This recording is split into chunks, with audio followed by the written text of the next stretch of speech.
All right, guys, welcome back in here inside the Pod with Lou here. Like we start every podcast with a Bible verse, and today's Bible verse led us to Proverbs 27:17, as iron sharpens iron, so a friend sharpens a friend, and Philippians 4:13, for I can do everything through Christ who gives me strength. Philippians 4:13 and Proverbs 27:17. And with that being said, I'm with Joshua Wheeler. Hold on, let me go ahead one more time. I did it. Joshua Wheeler. Dan Manriques. All right, guys. Well, thank you for stopping by. Obviously, it's a learning experience for us today. We are here in Casey's studio, and we're trying to figure out how to get all this situated. But thank you, Matt. So we'll kind of start it off, guys. We work with 559 Fights, right? We've been blessed to be able to cover their fights, and that's where I met you, Josh, and Dan. It's kind of funny. Me and Dan have a little bit of a history. Dan used to be a drill instructor when I worked for the sheriff department, and in 2012, when he was doing an academy, I remember, I'll never forget it. It's a story that I'll never forget because I was in the front row, and he was yelling at someone in the back, but he said my name. I looked back, and then he yelled at me for looking back, and I'm like, well, I'm Louis, though. And he's like, he's Louis right now. Anyways, long story short, we kind of meet in the next life. You're now a referee, and we do a podcast, and we circle back together in the MMA world, right? So we'll kind of start with you, Josh. Just kind of let us know, like, how did you get into, being a MMA referee? Well, back when I was probably 24, I got into kickboxing. I competitively kickboxed. It was a new era of martial arts in town under Tosh Cook. And I started jiu-jitsu in about 6 months and then just got away from it. Started having family and all that. I got busy. When my oldest daughter turned 3, I put her into jiu-jitsu. And then my next daughter, who actually got into fighting, Harper, she 2 years later, I got her into jiu-jitsu. And then a guy who's a good friend of mine today, Jared Uber, got me on the mats. I kept telling him I need a little bit longer to get in shape and get ready, and I finally just got on the mat, and almost 10 years later, I'm still here loving jiu-jitsu. I fell in love with it, and I want to say when I was right before COVID, I was wanting to take a fight, and COVID hit, and so it pushed that off. And then right after COVID, during COVID, where I was training jiu-jitsu, they shut down. And so I started training at Halo. And at Halo, I started also training under a crew, OKG Muay Thai, who was a corner for a lot of the fights. Mm-hmm. And, talked to him about doing it. And it just became a thing where when you're over 40, the medicals are crazy and all that.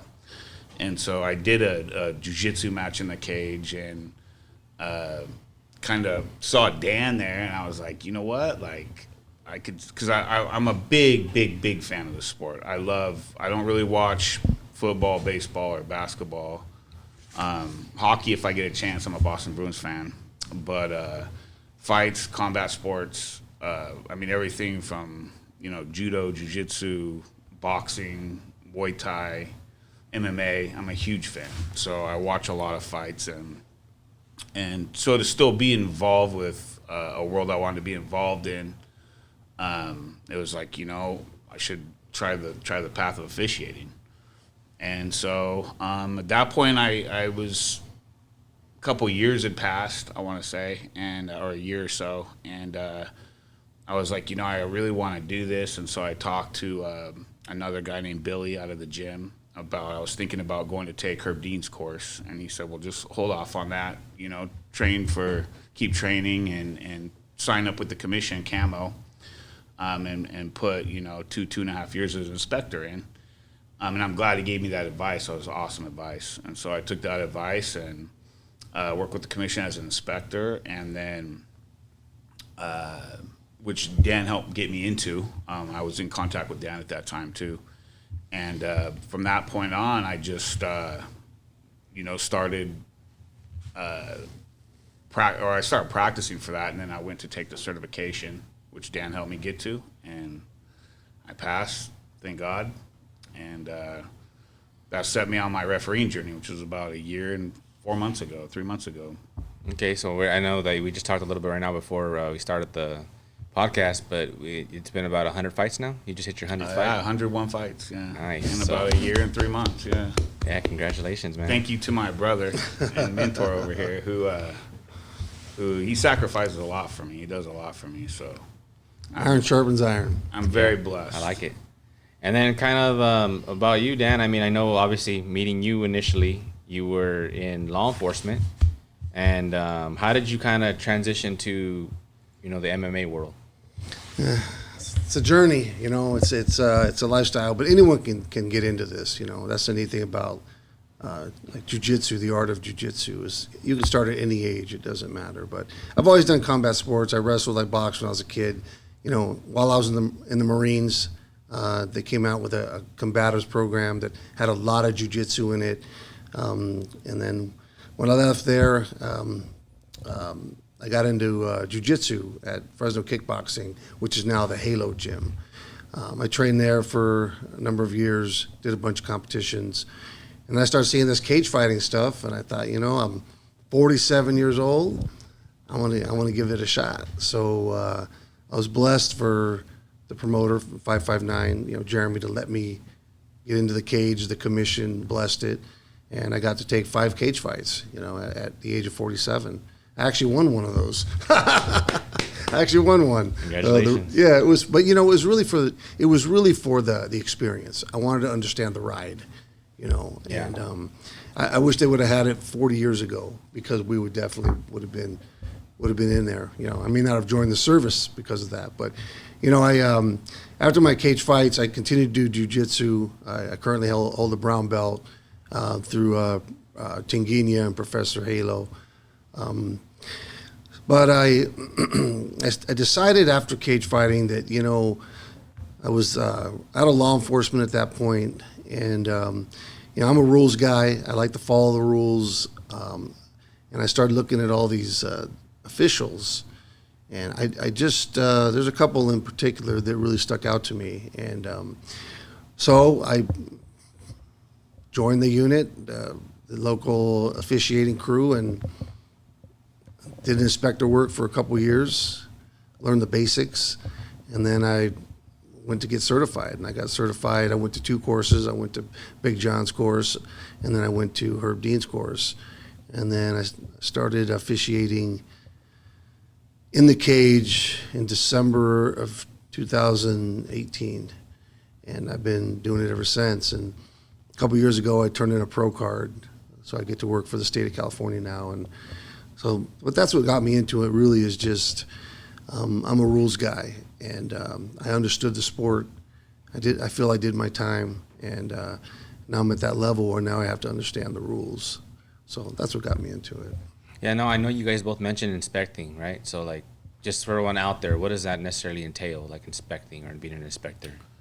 Inspectors, there's a lot actually that inspectors do. A very vital part of the commission, because the show can't run without inspectors. So from the get-go, an inspector is going to do, they're going to go in the back, they're going to like roll call, make sure the fighters are there, making sure they're getting their medicals done.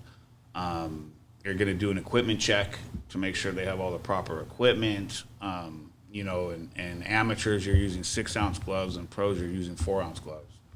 So you got to make sure the gloves are correct, the shorts are correct, they have a mouthpiece cup, fingernails clipped, all that. You also watch the wraps to make sure the wraps are done properly. Usually we don't have an issue with it, but, there's, coaches might try to do things like stacking or certain things that you're not allowed to do with the wraps. So you have to watch that. Whenever you see wraps with a sign off on it or marker on it, that's the inspectors that signed off on those wraps. And then from there, it's pretty much you're taking the fighters to a staging area from that point, and then you're the way it works is you have the fighter walks out and the inspector, and then the coaches or the So, corners. for example, I think at this last event, like Jenna the Gym, right? So she's an inspector? Mm-hmm. Okay. Yes. So that's what an inspector is then. Mm-hmm. So they kind of hold the coaches, I see, that accountable a little bit. They don't let them go too far. Yes. They go and check on the fighter when they're walking in, or they direct them to where they need to sit or their corner, right? Yes. Okay. So that's an inspector then. And they like in the corner, they're making sure that no funny business with the buckets, that they're not standing up and yelling, they're not banging on the cage ground, they're not using super bad language, yelling. They can't. So if we have to, call time because of a groin shot or something, the corners are not allowed to coach at that point, which is why we send them to neutral corners. So they have to make sure that they're not trying to coach. So the inspectors have plus they're our backup in the cage. Very important aspect of the game. And then kind of like going in, I'm going to ask a little bit, learning, obviously, right, that we're kind of getting involved in this. The reason we're bringing on MMA refs and matchmakers and everyone, I want the Valley to really, or just anyone that's watching this, is to really understand what entails to an MMA match, right, and just what goes on. So I think learning about the inspecting, the refereeing. I know you guys mentioned that you guys attended Herb Dean and Big John's referee. Is it camps or I just did Herb Dean's. Okay. They're like courses. Yeah, they're just courses, but just to back it up a little bit, so to kind of get basic, so the most basic fan out there can understand this. Basically, you have a promoter that puts on a fight, right? You have a red corner and a blue corner, and there's two guys that are going to go at it. Okay, somebody has to bless that. Somebody has to sanction, and another word for that is permission. Got it. Someone has to say, yes, you may do that. Under legal terms, right? There's business and profession codes. My copness is coming out right now, right? But there's business and profession codes that really harness this. So basically, the commission, they come in, and everyone that wears the black shirt with the patch, they are the commission. So there's different levels of the commission. There's the inspectors, the judges, the referees, the lead inspector, right? This is the commission that has basically said, they put a crew together and say, hey, go down and handle that fight down there. And the inspectors, they are the eyes and ears of the commission. Okay, Josh and I don't know what's happening in that back room. The inspectors do. They know, right? And he mentioned everything about that, the hand wrapping, make sure there's nothing, excessive Vaseline. The fighters are ready to go out to the referees for our pre-inspection before we say fight. Okay, there's a lot of things that happen. It's almost called as a small miracle to get two people in a cage to go at it, for the referee to say fighter ready, fight. I mean, that is a huge task to get that together. And we have the matchmakers. They're not part of the commission, but it is the inspectors that make that happen. Got it. To get 2 years to do it, that is just a drop in the bucket, because 90% of your problems, okay, you might even say higher, but 90% of your problems when you have something out in the cage, it's because something was not done in the back. The inspectors dropped the ball, or something happened back there. Nobody gives them enough credit, the inspectors, but they're the ones that get them ready, bring them out to us, and we do our final inspection on them. And you'll see us do that before they go in the cage. We're looking at the fighter to make sure something they didn't miss. But if something goes wrong in the cage, it's because something was missed in the back. So that I had to throw that out there. Yeah, no, and I did notice that. Okay, so when you guys get a crew together, how many refs are in a crew? How many, is it up to 3, 4 refs that? I laugh because, I mean, normally you will have the most basic, which is 2. Okay. Personally, Josh, I don't know how you feel, but I like at least 3 referees. At least 3. Okay. Okay. You good with that number? Yeah. Yeah, I think three referees are good. 2, we go back and forth. But sometimes when you get to a main event, after like a 15-fight card, 16 fights, you can't miss things. You still have to have the same energy as the first one to the end, So a 3rd referee definitely helps to observe, watch, if we miss anything. So I think 3 is a good number. I've seen events where there's 4 or 5, but I think 3 is a pretty safe. Well, because we're also like as a judge or as a referee, you're expected to judge, right? So you can go get certified as just a judge, but if you get certified as a referee, you're also certified as a judge Automatically. So what would happen is, you know, you could have two judges. If you have like two judges and three referees, you have, you know, two judges and then one of the referees is in the cage, the other referee's judging, and then a third referee can help do the pre-fight inspection and collect scorecards. Because then you don't have, if you only have two of us, then you have the one that's judging is also inspecting the pre-fight inspection. So, I mean, it's possible, but I agree with Dan. Three's a good, comfortable number. And then how do you guys go about, like, do you guys switch off every fight, or do you go like maybe 2 fights in a row, or how does that work? Is that something that you guys work out prior to the event? Yeah, it's informal, you know, but basically the lead inspector the lead inspector can make it too. He can create who's assigned to what, and that usually happens sometimes at the pro level. Yeah.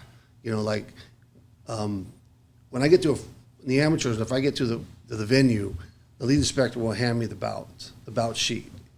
Red corner, blue corner, these guys are going to fight, and I'll make the assignments. And I make the assignments based on what I think the referee may need. Like, for example, good example of this is if I have fighters that are at heavyweights, right? They're 265-pound fighters. I'm not going to put one of my guys that's 140 pounds in there as the ref. I'm going to probably put a bigger ref in there.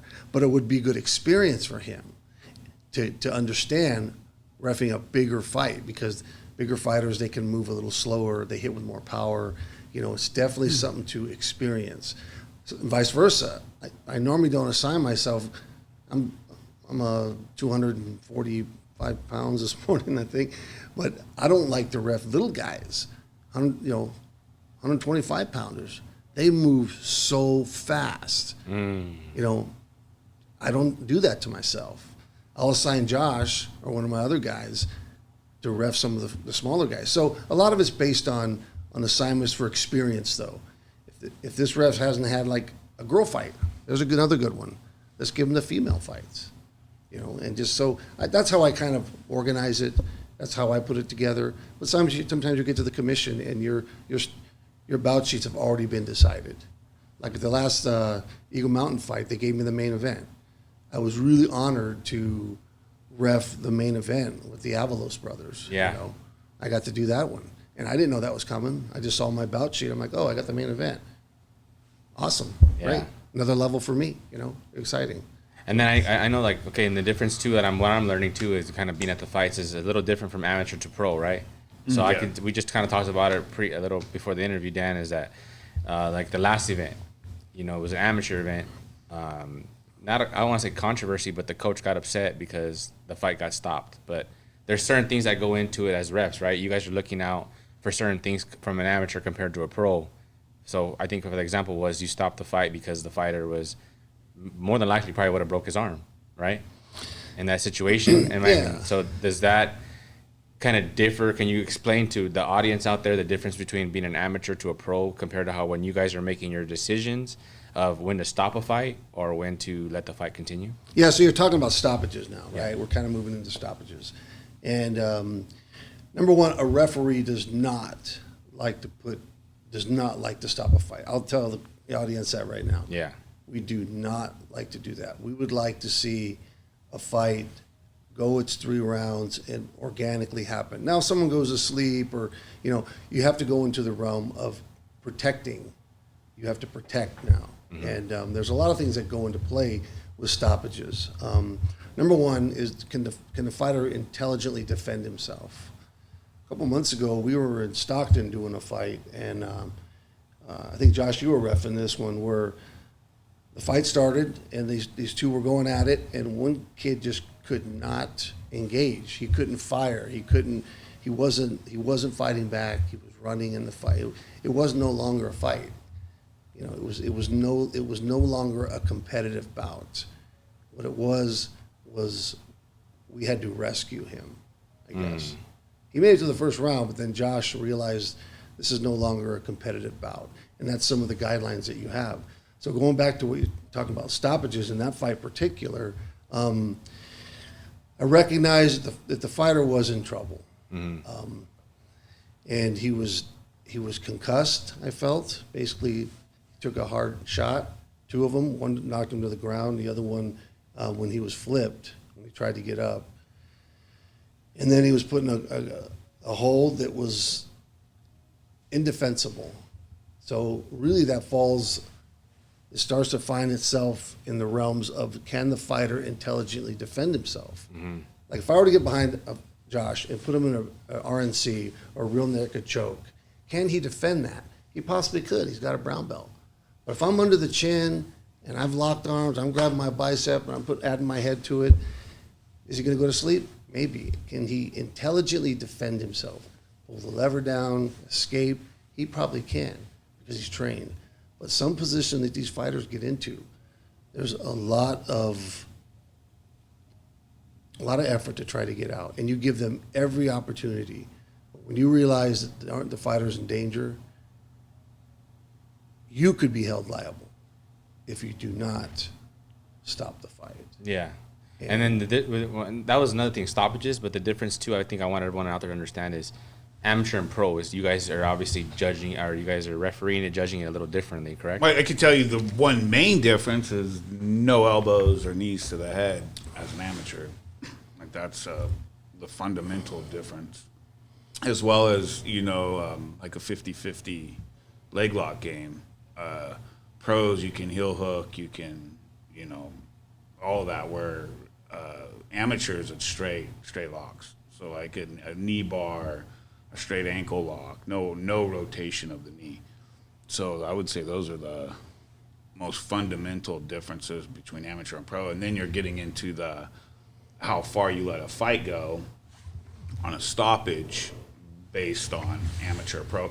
Also based on, even in amateurs, there's levels in amateurs, right? So is this the guy's first fight, or is this a title fight? Main event title fight. So, I might let something go a little bit longer, might get beat up a little bit more if it's a title fight. But I have a gauge that I use, and that's, if I think the fighter's in trouble, I'll usually give them, I need you to fight back, fight back, get take some your warnings. position. And if I say that 3 or 4 times and you haven't done anything, I'm stopping the fight.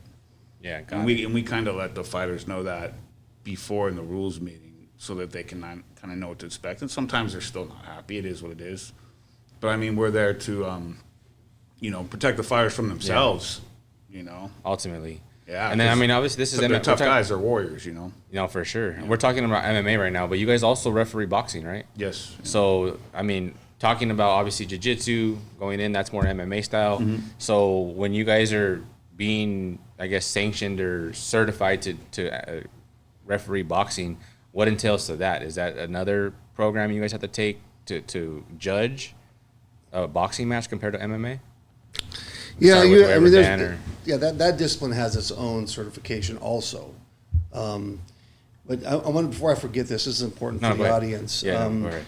Going back what Josh was talking about, you talked about the pros and the amateurs in MMA, and we'll get back to boxing here. But for sure. I think with the amateurs, they take away tools. See, no elbows to the head, no knees to the head, nothing rotational on the leg locks. They take those tools away from them because they don't know enough about how to defend it just yet.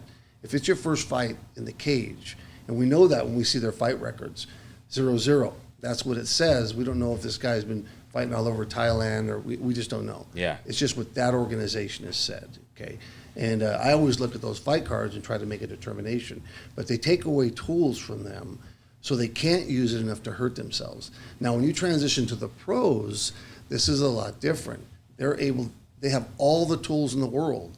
They can throw elbows to the head, knees to the head, leg locks, rotational holds, toe holds and heel hooks and all that. They can do all that because they know how to defend. And I can tell you, usually they defend because they've trained it so many times. And I'll give you a good example. When you get 2 amateurs in there, they'll run at each other. True amateurs, right? You've seen it at the fights, right? They go at each other and they just start swinging, and it's it's like a barroom brawl. But you can tell the guys that with more experience in really good gyms that they start to understand the game, movement, striking, defending, right, ground game, takedowns, how to get up, how to escape. So when you go to ref the pros, I'm very comfortable because I know these guys know what they're doing. It's almost, I don't want to say, you just know these guys. I always research my fighters. Like when I get the fight card sent to me a couple days before, I'll go and watch their fights if I don't know the fighter. Most of the fighters here in the Valley I know. But I'll look at them and go, okay, this is what this guy's got a pedigree in wrestling, right? He's always going to default to wrestling. So he's going to probably shoot a takedown when he gets close to the cage, or he'll fake a jab and blast a takedown. But fighters know, the pros know what they're doing, so it's harder for them to get stuck in certain moves.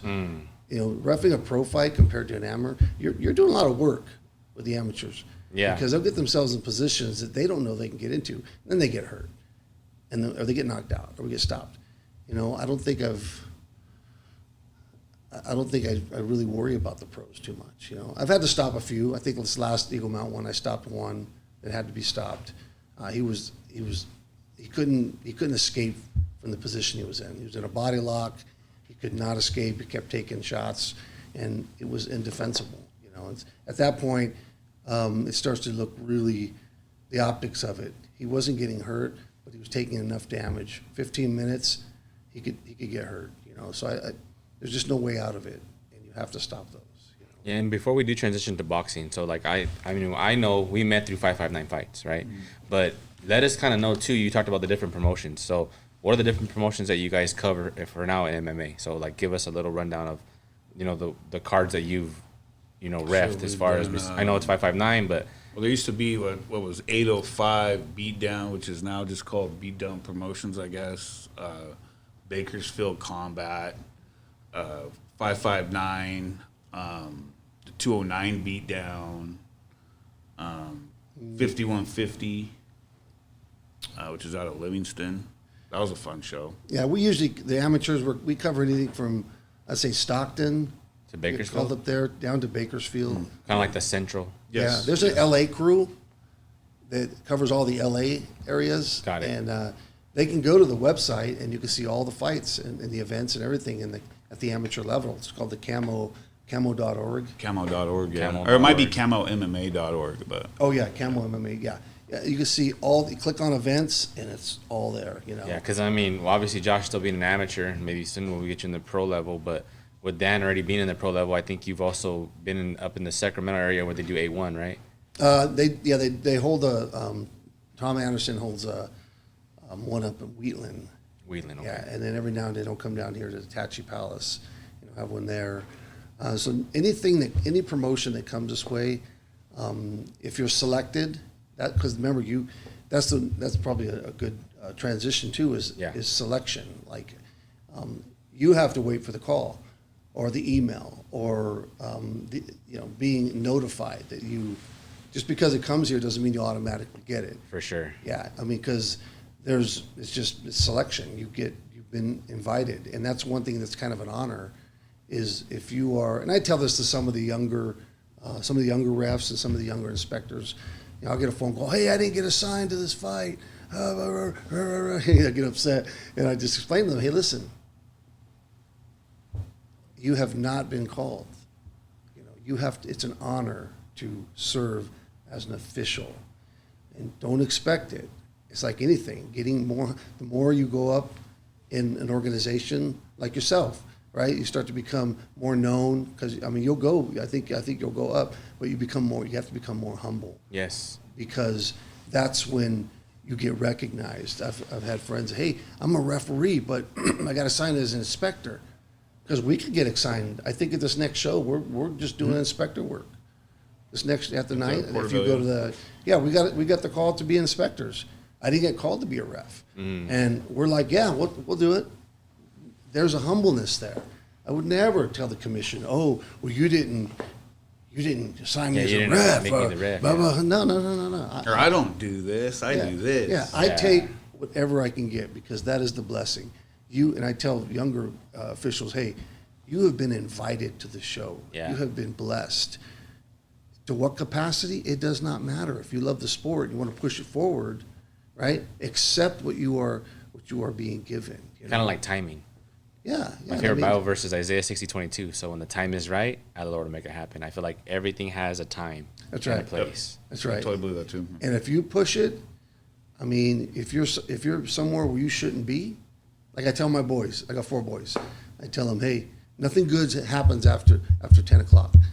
Oh, we're going to put this engine together. Yeah, but you got to drive home from his house, right? You got to go through all these kind of shady areas, right? No. I want you home by 10. That's the rule, because nothing good happens after 10. So you just can't be somewhere you're not supposed to be. And so if you get invited to be an inspector, we got the call. Yeah. Hey, Dan, we need some experience back here in the room. And yeah, I'm there. Let me know. And that's going to be on the, I think you said January 9th? Yeah. And is that going to be a pro card or amateur? Yes, yeah. Okay. It's usually what happens on those, like when you have the amateur cards, Camo runs everything. Nice. And when you have the pro-ams, And just for everyone out there, Camo is the California Amateur MMA Got it. Commission. The organization, that they are the ones in California that sanction or give permission for the right? fights, basically. to People occur. don't understand. A lot of people don't understand that word sanctioning. Yeah. It's just another word for permission Got that it. you are allowed, because they have to do blood work, physicals, eye exams. I mean, if you're over 40 like me, I had to do an EKG. Those things to say, hey, this guy is qualified medically to take a fight. And a lot of, too, you'll have a lot of times at the camo level that the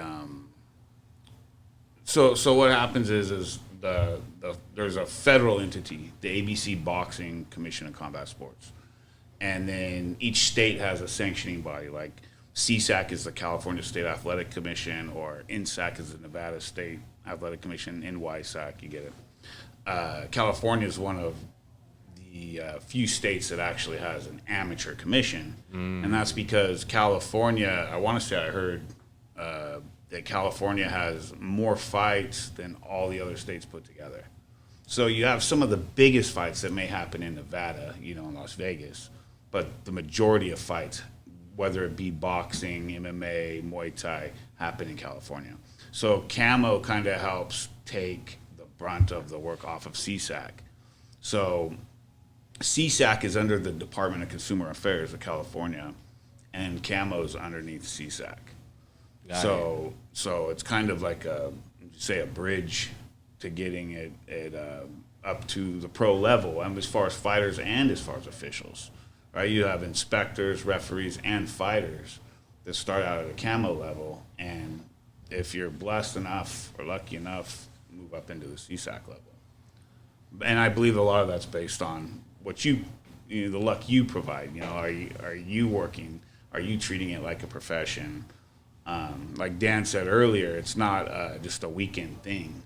You know what I mean? This is training. Pretty much a 24/7 operation. Yeah, and that started even with training. I'm a judo brown belt. I'm a jiu-jitsu brown belt. I got 5 years of boxing and 3 years of Muay Thai, and so that into coming into the fight game and then studying.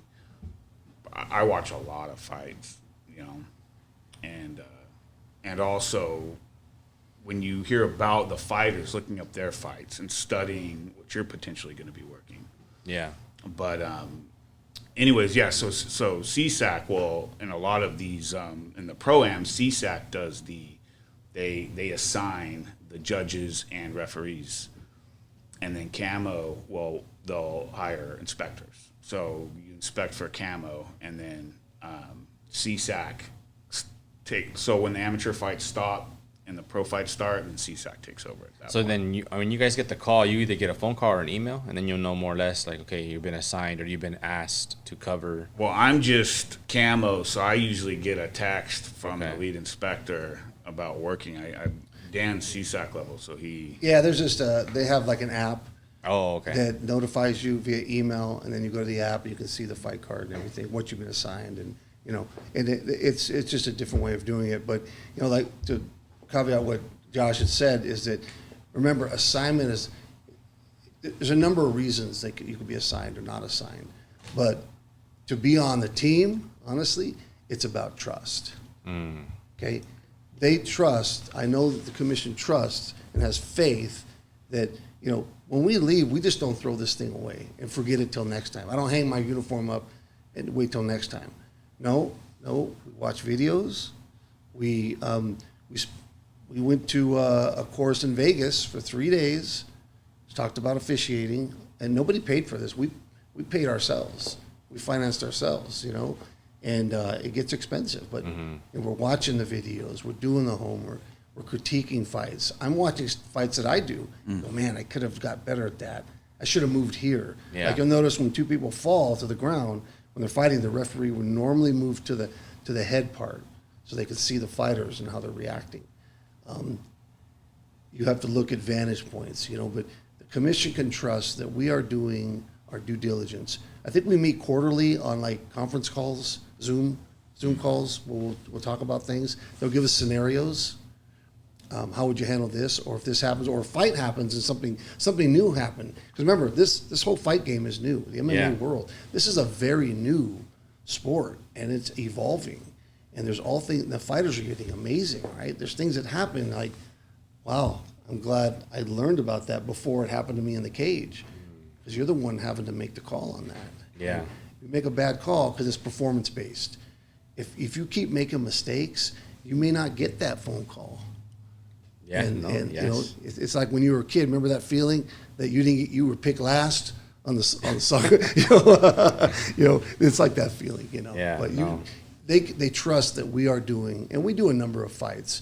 We're employable. We get employed. Yeah, no, I mean, I think I've been to 4. I think I saw you guys at 3 out of the 4. Yeah. I mean, So, you know, and God will bless us with Josh's submission to CSAC and getting him up there. But you know, it's about trust that they trust that we are doing what we're supposed to be doing, because no one's telling us what to do. yeah. You have to read the music and go, you know what? I need to get this done. I don't care if I'm tired. I gotta watch those fights and see what they look like. As soon as they come out, I look at them. You know, matter of fact, I was watching a fight. It was the last night or the night before from this last card, and I felt I messed up. I could have stopped this fight a little bit earlier than I did. And in hindsight, you know, I was talking to my wife about it. It's like, man, I'm disappointed in myself. I should have, you know, because I do the same thing. I'm looking at position where I'm at. I was like, man, I'm disappointed in myself. I should have stopped this fight, you know, a little bit earlier than I did. And she said, well, you're there looking at it, so maybe, you know, maybe you saw things that right now you're seeing differently. And it's true. I mean, maybe from seeing it on TV, it looked worse than it did in my position there. But I'm a big, not only am I studying other referees when I watch fights, and sometimes just judging fights when I watch fights, but I also critique myself pretty big time. I mean, that's always a good thing, I think. I think the same thing. I used to watch all my podcasts before I would drop them. Lately, I've just been kind of dropping them. But going forward, as I was explaining to you gentlemen prior, like 2026, I really want to master my craft, whatever I'm doing. So recently, I've got into high school wrestling because I've noticed with 559 Fights, at least, and just in general, the promotions that we've been blessed to be a part of, a lot of fighters have wrestling backgrounds, you know. So when you get to kind of go see it early, and then you're like, okay, now I have an idea of where they started and where they're at. And like I was telling Dan and you earlier, I think the next part of the 2026 version for us is to go into the different camps and sit back and just watch practice, watch the coach tell the fighter this and watch that. So as we're growing, when I see you gentlemen in the ring, or I mean in the octagon with the fighter, I'm like, oh, I saw that at practice. I remember this now. And then down the road, who knows? I mean, maybe, because right now I know for 100% fact I'm not ready to commentate at all. But I think it would be cool one day to say, hey, I can commentate an amateur fight, and I would actually know what I'm talking about. Because the one thing about me is, like, I'm a visual learner, so I have to see it first. And then once you hear it enough, it's like, okay, that's what he's talking about. And then I feel like as a trainee, when I was a trainee to my superior officers or my training officers, I'd ask 1,000 questions. Even if I knew the answer, I just wanted to reiterate that, hey, this is the answer, right? Because I just wanted to make sure that, you know, kind of like when a referee goes in, you're watching the fighters' lives. When you're in law enforcement, you're protecting another person's life. So I want to make sure that, hey, does this person and this person not mix? But why again? You know, even though I kind of have an idea, like I always tell people when there's no dumb question. If you have a question, there's a reasoning behind the question. Now, if you're asking me the same question, like it's a little different with fighting because I might ask you the same question 7 times. You might be like, Louis, I already told you this, but I'm like, I just want to understand it. And then eventually you're just like repetitiveness, you know, what is it? Reps. Yeah. But I know I want to jump in before we head off on this, at least part 1. Yeah. Into boxing, right? Because I know MMA is a whole different than boxing. So how does, kind of break it down to us a little bit about when you're getting certified for boxing, how does that work? Is that another class you guys have to take, or how does our certification you guys have to get, or how does, you know, whoever wants to start? Well, I mean, same thing. You go to a course. Okay. And the one we went to was 3 days. Okay. And there is a written test that they give you that's emailed back to the state of California for them to review. And then you perform in front of other refs that are in the business. And they're not there to push you down or anything. They're here to coach you. Yeah. They're coaches, right? And when you're done with that, they let you know, like in MMA, if you passed or if you didn't pass, you know. And we've been lucky. Did our study, and we do a lot of reffing for the UCA, which is a cops on cops. I think you've probably been to one of those. Like like the fight for the fallen and all that. Not that one. We haven't done that one, but we've done the United Combat Association. Got it. The next one's in April. So Nice. We'll be there in April to do those. Bring some other boxing refs with me, and we'll make that whatever they want over there. You know, like, hey, we give the rules. It happens the same way. Rules meeting. Tell them what to expect. If you get in trouble, this is what's going to happen. We preload all that. So if something does get stopped, no one gets excited and mad. And it does happen from time to time, but at least it minimizes that. Yeah. You know, and but you know, boxing. I watch a lot of boxing too, and I wanted to tell you, like, when you start commentating, listen to what the commentators, how they commentate, and when you're ready, watch fights the way Josh and I watch fights. We turn the volume down because that's what's happening in the cage. When I'm reffing a fight, I can't hear the crowd. Yeah, you're locked into It's the same environment at the house. When I turn the volume down, my wife will come out and see me. What are you doing? Oh, I'm watching the fight. People think, oh, is he loud? And no, it's the same environment as when I'm in the cage. When you turn the volume down as a commentator, and you can commentate without a crutch, then you know you're there. Got it. The same thing if you're watching a fight to judge a fight, you know, watching it with the volume down is the best because you're not getting any outside influence. Yeah, I like that. That's another sense, right? I mean, you have the vision, but then there's other senses that are being manipulated, and that's the sound. And we had it last fight. Stand them up, ref, stand them up. Remember? They got locked at the main event. They got locked. Was that Mask and Hurtado? Yeah. Yeah. They That was in the first round, right? Yeah, they got locked. Yeah. And I did notice that. I heard everyone yelling that, and you could hear it, but I'm looking at is the bottom guy advancing his position. Got it. Because he really has the advantage. Is the top guy doing anything to escape? No, they were locked. So at that point, you give them an opportunity. And the hard part is when you stand people up, you're taking something away from somebody, right? In that scenario, the fighter on the bottom, I took the position away from him because it was not furthering his position. So at that point, you make them equal. That makes sense. You stand them up, we start over because you had your opportunity, but the clock is ticking. It's a 3-minute fight. I think it was right. 3 minutes. And then, And even though he was on the bottom, right? It wasn't like he was on the bottom on his back. Well, he was, but he had his opponent's back. So Yeah. he was in the better position. So because he's not advancing that position, right? And the guy on top, if he's trying to better his position, then that's how you penalize is by taking that position away. so the mechanics, like in boxing, going back to boxing, it's the same thing. We give them the rules, and then we officiate. There's just no ground fighting in boxing, right? And we went through Soul Arbiter with who Jack Reese heads it, a Hall of Fame boxer, probably one of the greatest referees ever.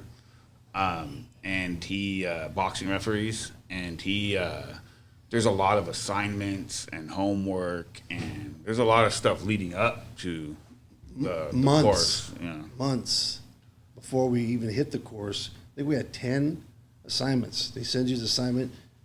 You have to, it took me like two and a half hours to get those done. Yeah, they want you to watch these fights, critique them. What's good about this? What's bad about this? What would you do different than the ref did?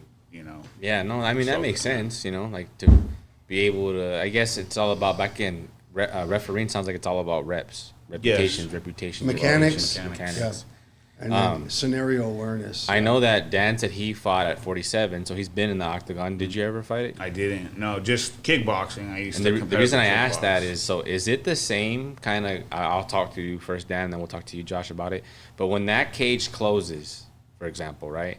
It's a different type of mindset, right? When it's two men about to go to war, door closes or cage closes. I always ask the fighters, like, what's the mindset leading into fight night? What's the mindset when you're walking down? What's the mindset when you kind of come in? Like, what's going through the mind? What are you thinking?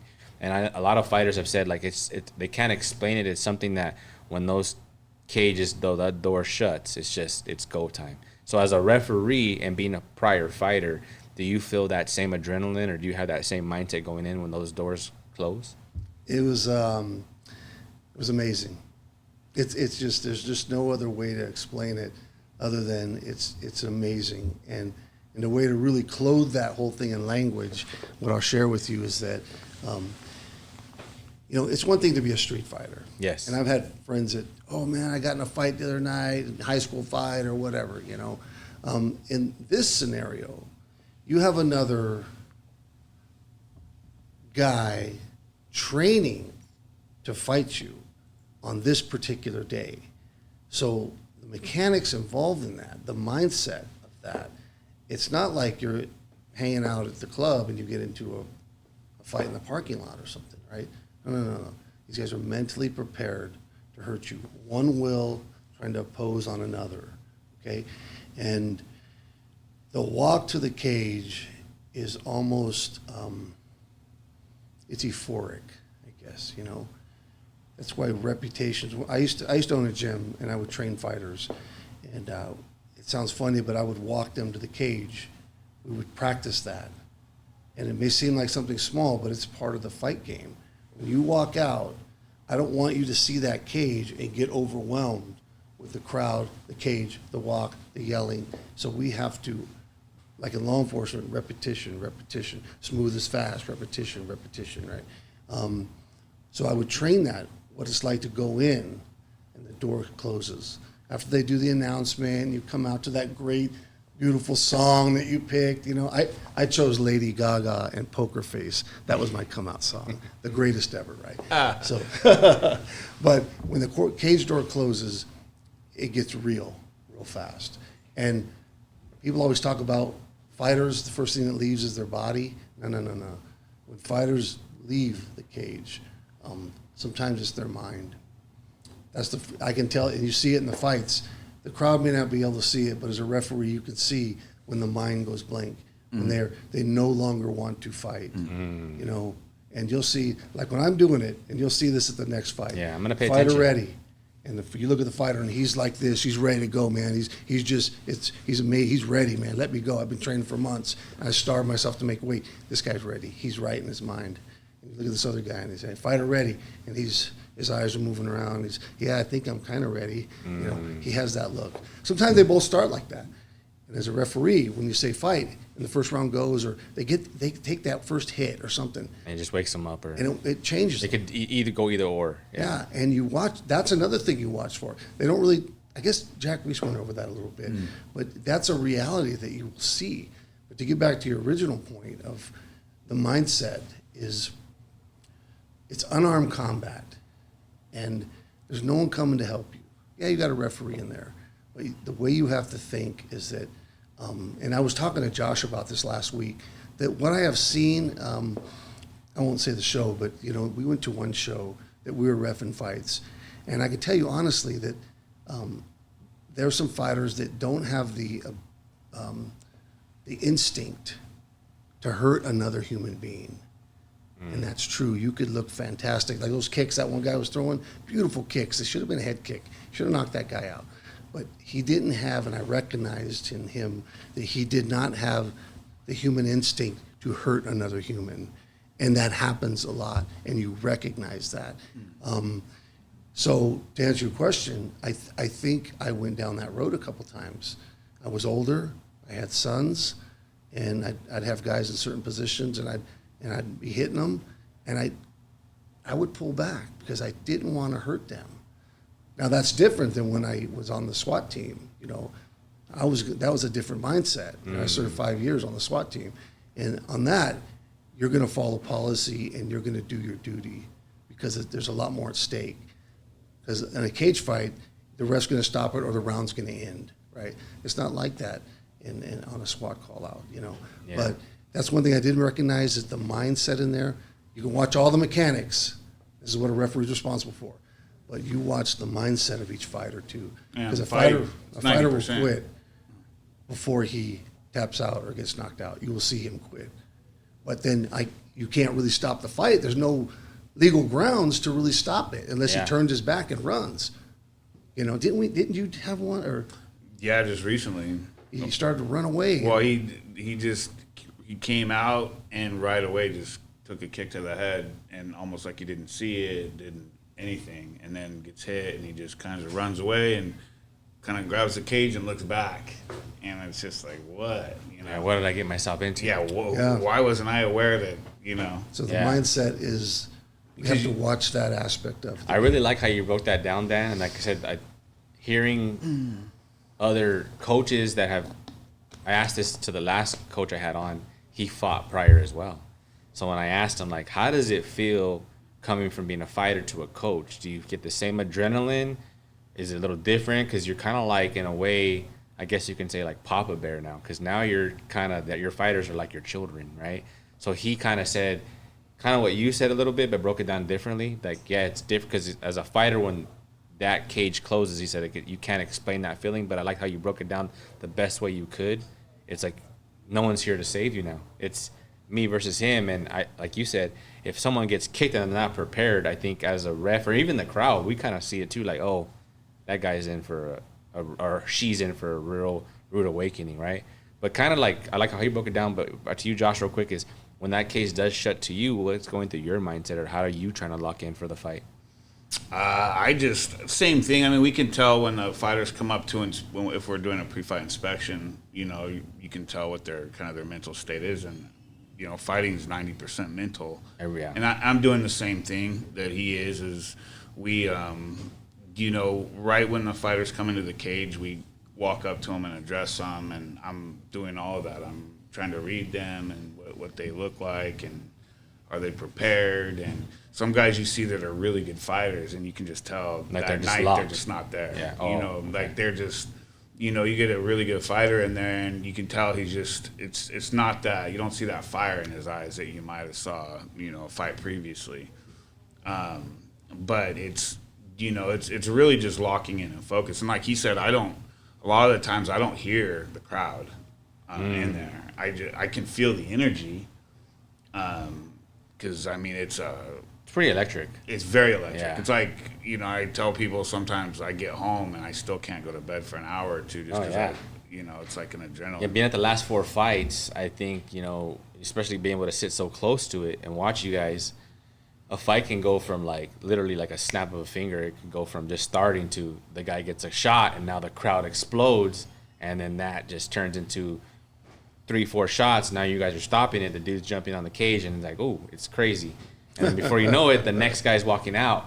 You know, so it's like the fans are still used to that, you know, and then you guys have to readjust because now you just went from high level intensity to now these new guys are coming in and they're trying to relock in now. So I could just, it's kind of cool to hear it because I'm seeing it. And as I'm getting to know and learn more about it, it's like I can't relate. I've never been in the cage, but I can see it now. Like, I'm like, okay. So now next time I watch you guys ref a fight, I'm going to be thinking of these conversations. I'll be like, and I believe too, like that's, you know, because a lot of times I'm focused on like my position, right? I think that's really important as a referee is your position, because you can see. I mean, we've talked about there's you don't know much about jiu-jitsu, but there's a choke called a guillotine, right?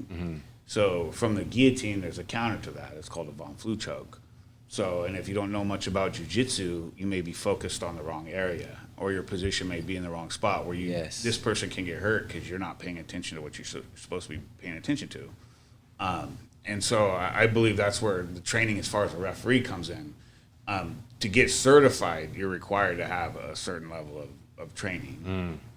So I think when one of the things that Dan told me at the beginning is watching, knowing what's going to happen before it happens.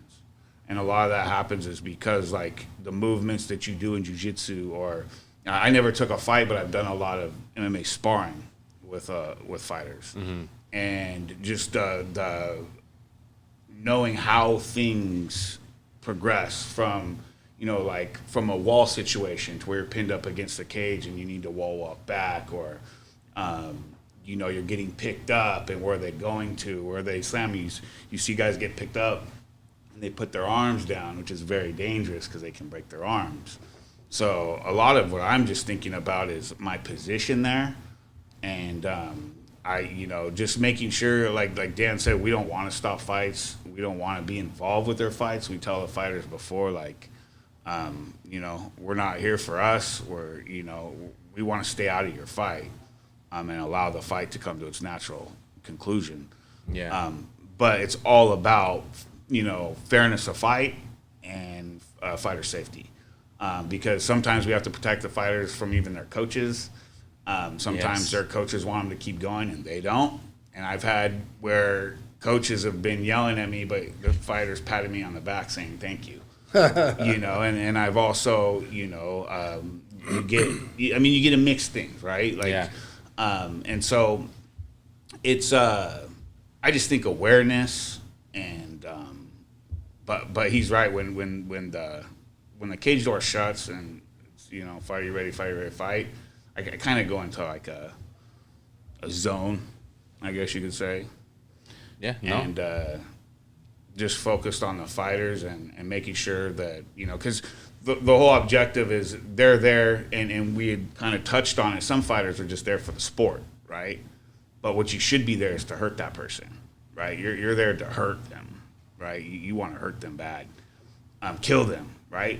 We're there to make sure you don't do that. We're there because, also fighters, there's some fighters that they're warriors, so they're so tough that they may not think they're done, but it's like, that's why we're there too, to protect them from themselves. Yeah.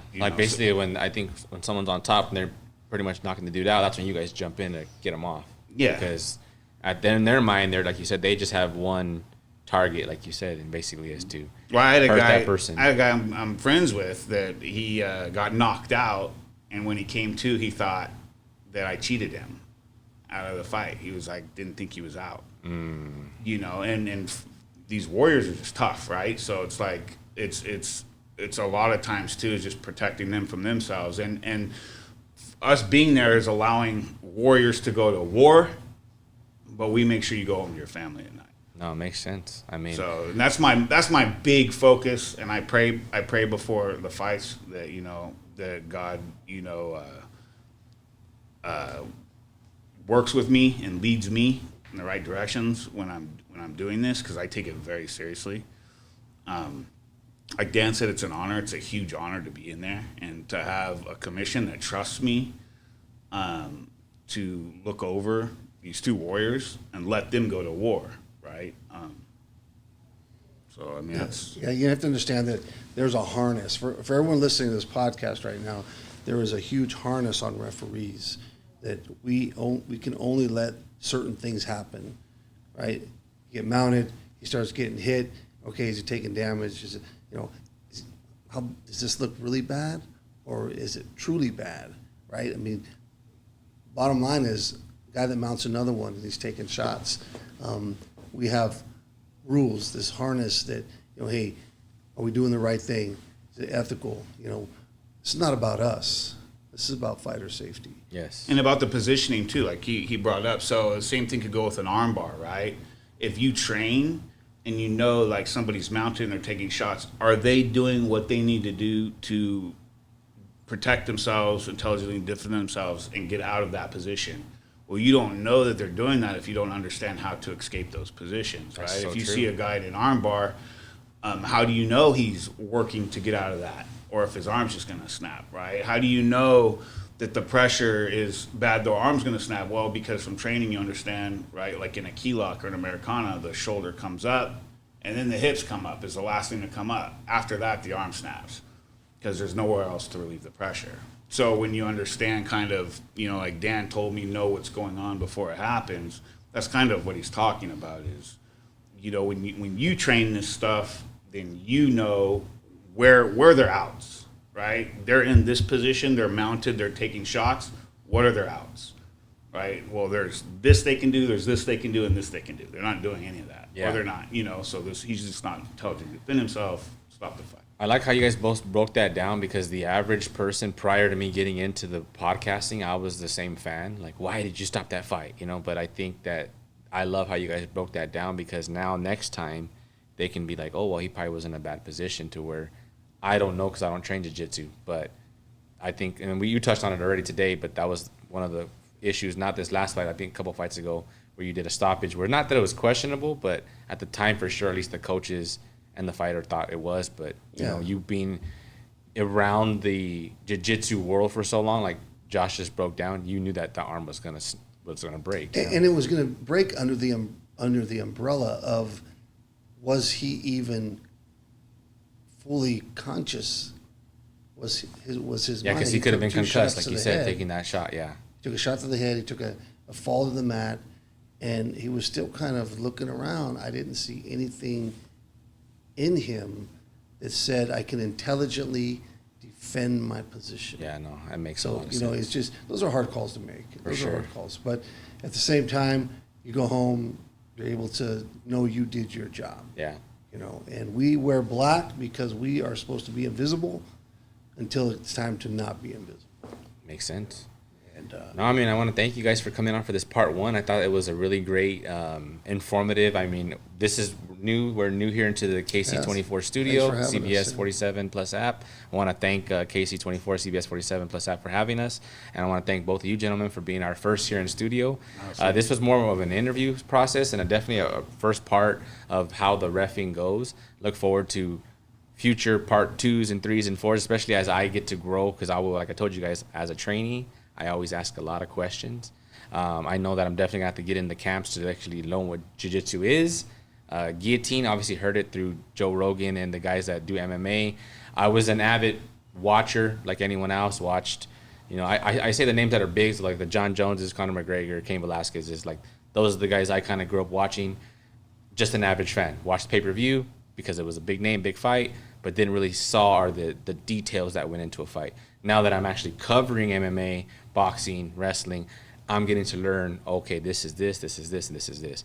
And it just gives me a whole different perspective of MMA in general. So I want to thank both you gentlemen for stopping by. Oh, thank you. Thank you for having us. It was a blessing to have you guys. Like we started every podcast with a Bible verse, we end with the same Bible verses. Today's Bible verses led us to Proverbs 27:17. As iron sharpens iron, so a friend sharpens a friend.